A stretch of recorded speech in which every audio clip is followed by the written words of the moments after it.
Let's talk about credit scores. Wait, don't scroll, this is important. China has long been a surveillance state. Now Big Brother meets Big Data.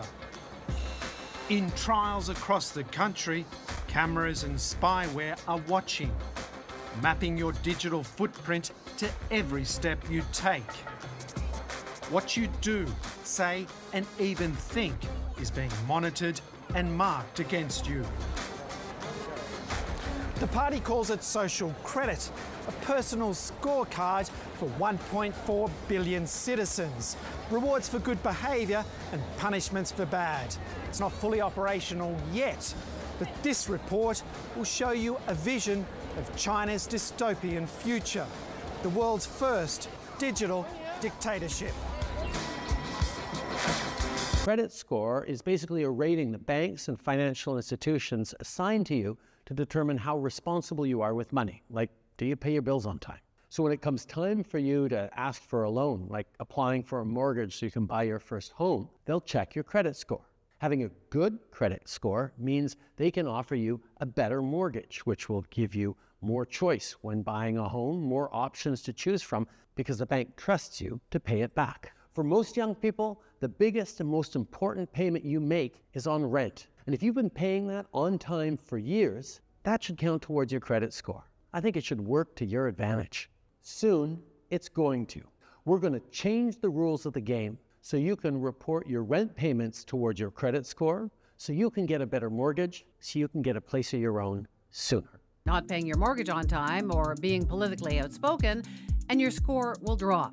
Leo Hu recently tried to book a flight. He was told he was banned from flying because he's on the list of untrustworthy people.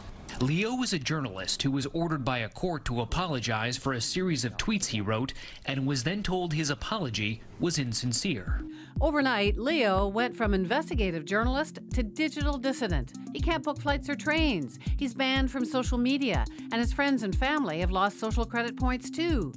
Leo has become a digital prisoner and what some people are calling the world's first digital dictatorship. Soon, it's going to. Chongqing City, a high-tech metropolis in central China, where the Jialing River meets the Yangtze. I'm here to meet one of the 10 million people who've seen the dark side of the social credit system. Investigative journalist Leo Hu. With a street-smart, hands-on approach, Hu has exposed high-level corruption and solved murder cases abandoned by the police. In many countries, he'd be celebrated, not in China. Wait, don't scroll, this is important. After weeks of protests, Prime Minister Justin Trudeau is taking drastic action to put an end to the Freedom Convoy protests. Trudeau invoking emergency powers, allowing the government to remove cars and trucks, suspend their insurance, and even freeze truckers' personal and corporate bank accounts. I think it should work to your advantage. He says the powers will be limited in scope and that he's not calling in the military. The Emergencies Act will be used to strengthen and support law enforcement agencies at all levels across the country. On Sunday, 24 people were arrested. Officials are also blocking donations for truckers. A Canadian judge freezing more than $8 million in donations to a crowdfunding site. This is probably going to be the fight of my life. Heather Wilson, co-founder of the U.S.-based crowdfunding site GiveSendGo, is fighting back. We're going to continue this fight for freedom. This is absolutely insane that governments think they can step in and trample on people's God-given rights. And the company has broad support. So far, nearly $9 million have been raised through GiveSendGo for these truckers.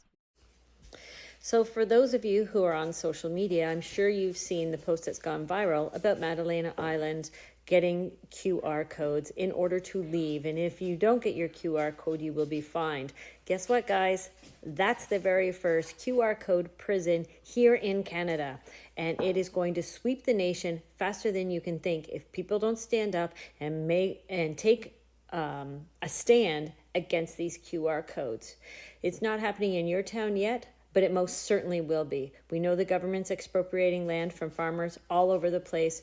We know that they are trying to make military presence a normality. So it's only a matter of time before you are trading away your information, your private information in a QR code in order to leave your town or city so that you can go to work, shop, get an education, or just plain out visit and travel this amazing country.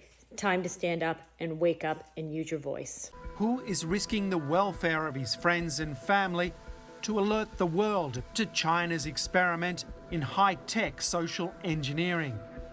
He says people don't fully comprehend what's to come.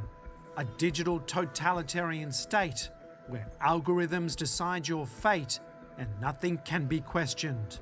我觉得这是错的，这个是跟世界的潮流是背道而驰的。这个我们常常说要学习西方，一到这个限制政府权力的时候就不学了。这个是，包括这两天不是我们要降关税吗？汽车关税啊什么的，然后就说我们是自主的。Time to go home is now.